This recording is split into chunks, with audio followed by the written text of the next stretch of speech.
Hi friends, मैं पुष्पा मौर्य अपने YouTube channel Hindi online classes में आपका स्वागत करती हूं। तो आइए फ्रेंड्स, आज मैं फिर लेके आई हूं आपके लिए आधुनिक हिंदी काव्य में नागार्जुन की कविता है। इसमें अकाल और उसके बाद इस कविता का अर्थ हम बताएंगे। इससे पहले आप ये जान लीजिए कि ये कविता सतरंगे पंखों वाली में संग्रहित है, जो कि यहाँ लिखा गया है नीचे कि ये कविता सतरंगे पंखों वाली, जो कि उनका काव्य संग्रह है, उसी में संकलित किया गया है। आइए इसका अर्थ देखते हैं।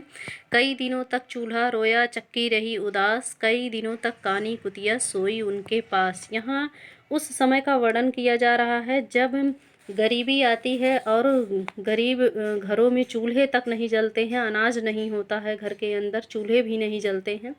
उस समय का यहाँ वर्णन है, जैसा कि आप ऊपर देख ही रहे हैं। इसका नाम है अकाल और उसके बाद, यानी कि जब अकाल आता है, बाढ़ आती है या अनाज नहीं होता, उस समय का वर्णन गाँव में किस तरह जो है लोग भूखे पेट सोते हैं, घर में उनके खाना तक नहीं होता, अनाज तक नहीं होता, खाना नहीं बनता। चूल्हा कई दिनों तक चूल्हा रोया, यानी कि चूल्हे में जब आग नहीं जलेगी तो वह चूल्हा अन्न न होने पर वहाँ खाना ही नहीं बनेगा। चक्की रही उदास, चक्की यानी कि पहले के समय का वर्णन किया जा रहा है जब घर में ही कुटाई पिसाई होती थी। स्त्रियां घर में ही कुटाई पिसाई करती थीं। उस समय का वर्णन है कि जब अनाज नहीं है तो चक्की भी उदास ही रहेगी। चक्की में अनाज जब नहीं पिसेगा तो कई दिनों तक कानी कुतिया सोई उनके पास। और चूल्हे चक्की के पास जहाँ जब कुटाई पिसाई होती थी तो कुत्ते बिल्लियाँ वहाँ फटक भी नहीं सकते थे। लेकिन आज जब कुटाई पिसाई वहाँ नहीं हो रही है तो कुत्ते बिल्ली भी अब वहाँ अपना डेरा डाले हुए हैं और वहाँ सो रहे हैं। ये गरीबी का वर्णन यहाँ दिखाया गया है। कुटिया झोपड़ी में जिस तरह वहाँ के परिवार वाले रहते हैं, उस समय का वर्णन यहाँ किया गया है। कई दिनों तक लगी भीत पर छिपकलियों की गश्त, और कह रहे हैं कि रसोई घर में जहाँ छिपकलियाँ, जब खाना बनता है तो छिपकलियाँ भी नहीं आ पाती। अब वहाँ उन्हीं का डेरा पड़ा हुआ है, छिपकलियों की ही गश्त है, वही रक्षक बनी हुई है वहाँ। कई दिनों तक चूहे की भी हालत रही शिकस्त। चूहे भी जहाँ दौड़ लगा लगा के अनाज से जब घर भरा रहता था तो खाते थे। अब जब अनाज नहीं है तो वो क्या खा के रहें, इसलिए चूहे भी कहीं दिखाई नहीं पड़ रहे हैं।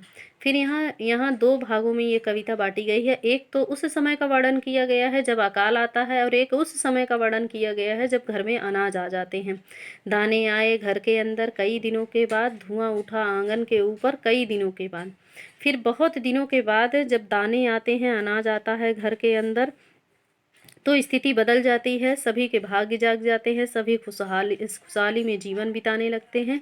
धुआं उठा आंगन के ऊपर कई दिनों के बाद, जहां रसोई घर में चूल्हे तक नहीं जलते थे, आज वहीं रसोई घर में धुआं उठ रहा है। और कई दिनों के बाद ऐसा एहसास हो रहा है कि आज लग रहा है कुछ पकाया जा रहा है। चमक उठी घर भर की आंखें कई दिनों के बाद, जहां वो लोग आधे पेट ही भोजन करके सोते थे, खाना भी नहीं मिलता था, सिर्फ पानी पी के ही सोते थे, आज अनाज देख के सभी सभी परिवार वालों की आंखें चमक गई हैं। कौवे ने खुजलाई पांखें कई दिनों के बाद, और कौवे भी, आदमी तो आदमी खुश ही हैं, और कौवे भी अन्न मिलने पर वो भी प्रसन्नता व्यक्त कर रहे हैं कि अब तो मुझे अनाज मिलेगा ही। तो दोस्तों, अगर मेरा वीडियो आपको पसंद आया है तो लाइक करें, सब्सक्राइब करें, शेयर करें, बेल आइकन को प्रेस करना ना भूलें। मिलते हैं अपने अगले वीडियो के साथ, तब तक के लिए धन्यवाद।